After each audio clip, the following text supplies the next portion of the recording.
ہمارے چینل سے جڑنے کے لیے مشاہدی نیٹ ورک کو سبسکرائب کریں تاکہ ہر آنے والی نعت اور لیکچر کی اپڈیٹ آپ کو ملتی رہے۔ کونین کیا ہے خلد کا قبضہ لیے ہوئے۔ السلام علیکم ورحمۃ اللہ وبرکاتہ۔ میں محمد عبد الرحمن قادری رضوی، خادم الافتاء والتدریس، جامعہ اشرفیہ مسعود العلوم، چھوٹی تکیہ، بہرائچ شریف، یو پی الہند۔ آج آنے والی رات یعنی 27ویں شب قدر ہے۔ میں دعا کرتا ہوں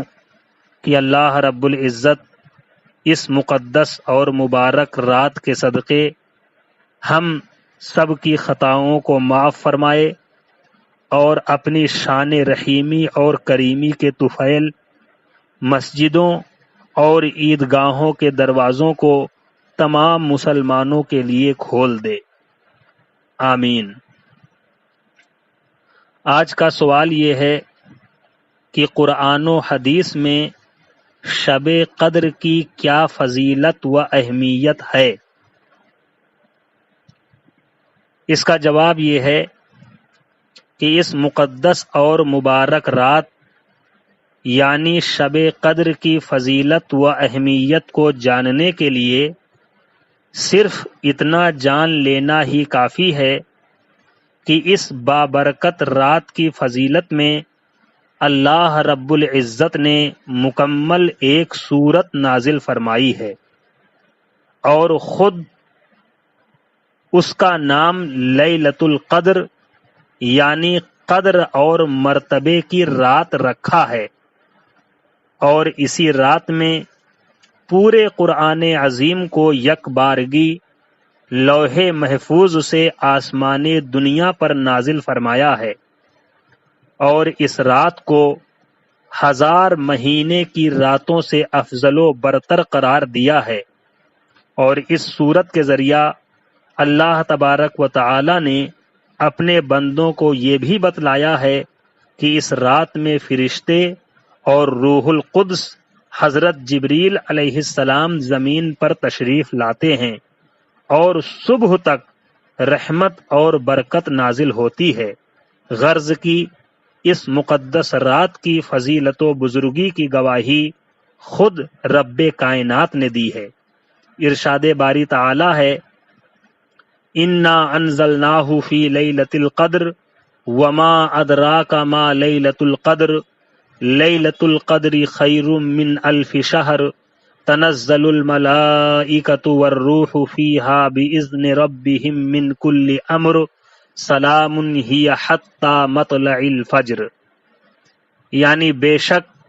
ہم نے اسے یعنی قرآن عظیم کو شب قدر میں اتارا، اور تم نے کیا جانا؟ کیا ہے شب قدر؟ شب قدر 1000 مہینوں سے بہتر ہے۔ اس میں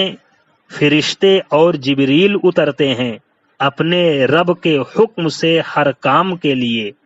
وہ سلامتی ہے صبح چمکنے تک۔ ترجمہ رضویہ کنز الایمان۔ اس سورت کی آیت نمبر 4 میں ذکر ہوا کہ اس رات میں فرشتے زمین پر اترتے ہیں، تو فرشتوں کے زمین پر اترنے کی وجہ کیا ہے؟ شاہ سید تراب الحق صاحب قبلہ علیہ الرحمہ امام رازی کی تفسیر کبیر کے حوالے سے چند وجہوں کا تذکرہ کرتے ہوئے تحریر فرماتے ہیں کہ جب اللہ تعالیٰ نے فرشتوں سے فرمایا تھا کہ میں زمین میں اپنا ایک خلیفہ بنانے والا ہوں، تو فرشتوں نے کہا تھا کہ یہ مخلوق زمین میں فساد پھیلائے گی اور خون ریزی کرے گی، تو اللہ تعالیٰ نے انسان کی عظمت اور عزت واضح کرنے کے لیے فرشتوں کو اس رات میں زمین پر اتار دیا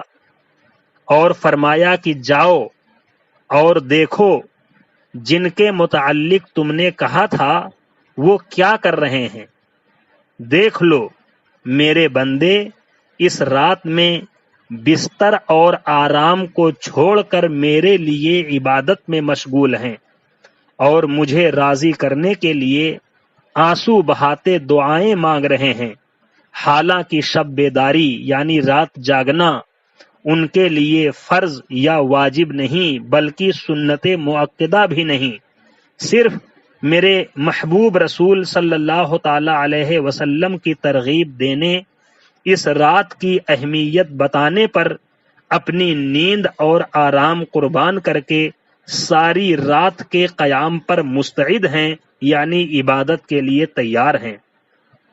پھر فرشتے اترتے ہیں اور مومنوں کی عظمتوں کو سلام کرتے ہیں۔ سبحان اللہ۔ اللہ تعالیٰ نے دوسری وجہ فرشتوں کے اترنے کی یہ ہے کہ اللہ تعالیٰ نے مومنوں سے وعدہ فرمایا ہے کہ جنت میں ان کے پاس فرشتے آئیں گے اور جنت میں انہیں سلام کریں گے۔ شب قدر میں فرشتوں کو نازل فرمانے کی ایک وجہ یہ بھی ہے کہ رب تعالی گویا بتانا چاہتا ہے کہ اے میرے بندو، اگر تم دنیا میں میری عبادت میں مشغول رہے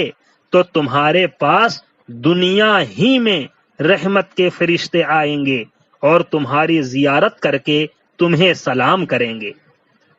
مسلمانوں، فرشتوں کے سلام کو معمولی نہیں سمجھنا چاہیے، ان کا سلام اللہ کی قسم سلامتی کا ضامن ہوتا ہے۔ اس رات کو شب قدر کیوں کہتے ہیں؟ اس کی وجہ بیان کرتے ہوئے مفسر قرآن صدر الافاضل حضرت علامہ نعیم الدین مراد آبادی علیہ الرحمت و رضوان تحریر فرماتے ہیں کہ اس کو شب قدر اس لیے کہتے ہیں کیونکہ اس شب یعنی شب قدر میں سال بھر کے تمام احکام نافذ کیے جاتے ہیں، لاگو کیے جاتے ہیں، اور ملائکہ فرشتوں کو سال بھر کے وظائف اور خدمات پر مامور کیا جاتا ہے۔ یہ بھی کہا گیا ہے کہ اس رات کی شرافت اور قدر کی وجہ سے اس کو شب قدر کہتے ہیں، اور یہ بھی منقول ہے کہ چونکہ اس رات میں نیک اعمال مقبول ہوتے ہیں اور بارگاہ الہی میں مومنوں کے نیک اعمال کی قدر کی جاتی ہے، اس لیے اس رات کو شب قدر کہتے ہیں۔ بحوالہ خزائن العرفان۔ اس سورت یعنی سورہ قدر کی شان نزول کے بارے میں حضرت عبداللہ ابن عباس رضی اللہ تعالی عنہما سے روایت ہے کہ حضور اقدس صلی اللہ تعالی علیہ وسلم کی بارگاہ میں بنی اسرائیل کے ایک ایسے شخص کا تذکرہ ہوا جس نے 1000 مہینہ اللہ تعالی کی راہ میں دین کی سربلندی کے لیے اپنے کندھے پر ہتھیار اٹھائے ہوئے تھے، تو حضور صلی اللہ تعالی علیہ وسلم نے اپنی امت کے لیے ایسی نیکی کی تمنا فرمائی اور بارگاہ الہی میں عرض کیا، اے میرے رب، تو نے میری امت کو سب امتوں سے کم عمر والا بنایا اور اعمال میں سب امتوں سے کم کیا ہے۔ تب اللہ تعالی نے آپ کو شب قدر عطا فرمائی جو 1000 مہینوں کی عبادت سے افضل ہے، یعنی جتنی مدت بنی اسرائیل کے اس آدمی نے راہ خدا میں دین کی سربلندی کے لیے ہتھیار اٹھائے تھے، حضور اقدس صلی اللہ تعالی علیہ وسلم کو اور آپ کے صدقے آپ کی امت کو یعنی ہم سب کو 1000 مہینے کی عبادت کے مقابلے میں ایک رات بخش دی گئی۔ سبحان اللہ، یہ نعمت عظما، بڑی نعمت یعنی شب قدر اس امت کی خصوصیتوں میں سے ہے جو اس سے پہلے کسی امت کو اس جیسی رات عطا نہ کی گئی۔ اس رات کی فضیلت و اہمیت میں بہت سی حدیثیں موجود ہیں، ان میں سے چند کا تذکرہ میں یہاں کرتا ہوں۔ حضرت انس بن مالک رضی اللہ تعالی عنہ سے روایت ہے کہ حضور اکرم سید عالم صلی اللہ تعالی علیہ وسلم ارشاد فرماتے ہیں، اذا کان لیلۃ القدر نزل جبریل فی کبکبۃ من الملائکہ یصلون علی کل عبد قائم او قاعد یذکر اللہ عز وجل مشکات شریف۔ جب شب قدر ہوتی ہے تو جبریل علیہ السلام فرشتوں کی جماعت کے ساتھ اترتے ہیں اور ہر اس کھڑے ہوئے اور بیٹھے ہوئے بندے کو دعائیں دیتے ہیں جو اللہ تعالی کا ذکر کر رہا ہوتا ہے۔ بلکہ میں نے اپنے بعض اساتذہ کو یہ بھی فرماتے ہوئے سنا کہ بعض خوش نصیبوں سے حضرت جبریل علیہ السلام مصافحہ بھی فرماتے ہیں۔ حضرت ابو ہریرہ رضی اللہ تعالی عنہ سے روایت ہے کہ حضور سرور کائنات صلی اللہ تعالی علیہ وسلم نے ارشاد فرمایا کہ رمضان کے مہینے میں ایک رات ایسی ہے یعنی شب قدر جو 1000 مہینوں سے بہتر ہے، جو اس رات سے محروم رہا وہ ساری بھلائی سے محروم رہا۔ بحوالہ نسائی شریف۔ بخاری و مسلم شریف کی حدیث میں ہے کہ جس نے اس رات میں ایمان اور خلوص کے ساتھ شب بیداری کر کے یعنی رات جاگ کر کے عبادت کی، اللہ تبارک و تعالی اس کے سال بھر کے گناہ کو بخش دیتا ہے۔ آدمی کو چاہیے کہ اس رات میں کثرت سے زیادہ توبہ و استغفار کرے اور رات عبادت میں گزارے۔ سال بھر میں شب قدر ایک مرتبہ آتی ہے، اس لیے اس بابرکت اور مقدس و مبارک رات کو غفلت اور کھیل کود میں نہ گزاریں، بلکہ جاگ کر عبادت کر کے اللہ رسول جل وعلا و صلی اللہ تعالی علیہ وسلم کی رحمتوں اور عنایتوں کے مستحق بنیں۔ شب قدر ایک ضروری تنبیہ، شب قدر اسی طرح شب برات اور شب معراج میں